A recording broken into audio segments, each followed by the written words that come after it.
Hello mga kamamsi, may buntag sa tanan, karon ang atong i-vlog, ipakita nato ang ato ang tanom nga strawberry.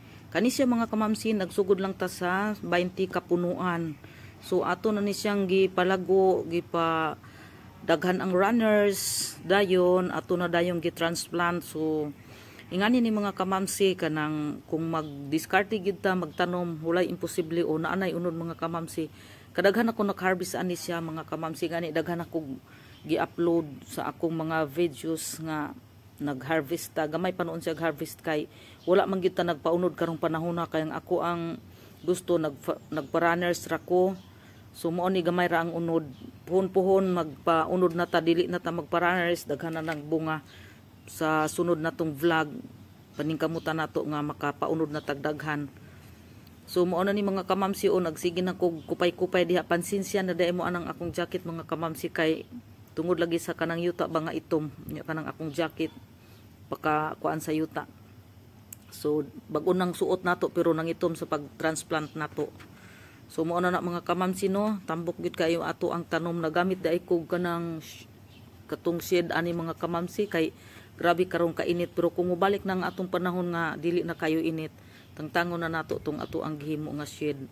So gipakita lang nato diha mga kamamsi ang mga runners, mo na hinungdan nga gamay rag unod ang ato ang strawberry ron. Tungod anang runners na arao to anang unod o hilaw pa na apagyod. So manghinaot ko mga kamamsi nga gustuhan ninyo ang ato ang vlog, palihog kog like, share o i-hit ninyo ang notification bell button para ma-notify mo sa sunod na tong vlog. So naada itay gitanom sa ground mga kamamsi o kana siya naana siya sa yuta. So daghang klase na atay gitanom sa yuta kay aron kanang naa sa yuta dili na ta mag transfer kanang runners niya, diretso na lang siya muturok. So mao na ang gi-arrange dai nako na mga kamamsi na ako'y gibalhin diha. Kaning naa dire sa kilid anang naitukod anang kuan o gibalhin nato. So mao na ato ang mga soil nato, organic soil. Mao na siyang atong napalit tag 130 ang sako ana mga kamamsi, murag 50 kilos siya. So kinahanglan pilion dai nato ang gwapo nga yuta, kung pwede lagi gani katong organic soil ang ato ang paliton kay aron nga maayo ang resulta sa ato ang strawberry. So daghan kaayo tag mga runners rong panahona mga kamamsi.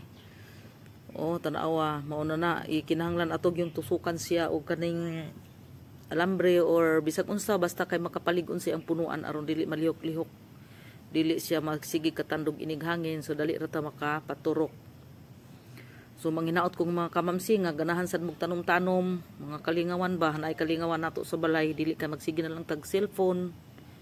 Naatay kalingawan ini kabuntag, naatay sayuhag mata, naatay alagaan, naatay atimanon, naarao. So thank you so much for watching.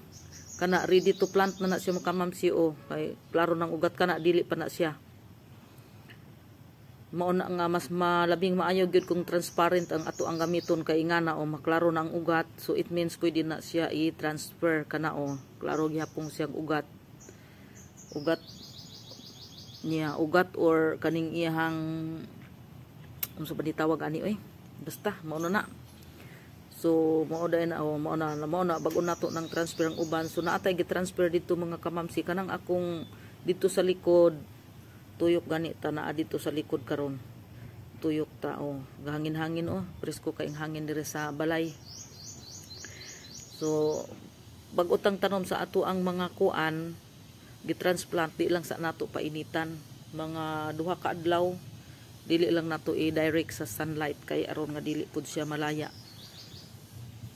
Ang ako daing gigamit nga tuara na ato mo na to atong gitransplant o gipalandungan sa nato na ara. So mga 2 days to 3 days pwede na nato na ibutang sa sunlight, pero dili lang nato biglaon. Dili lang nato siya biglaon kay aron maayo gid ang turok. So mga unsa na karon adlaw, mga 2 weeks pwede na ta mag-transplant mga kamamsi. So daghang kaayong salamat. Bye-bye.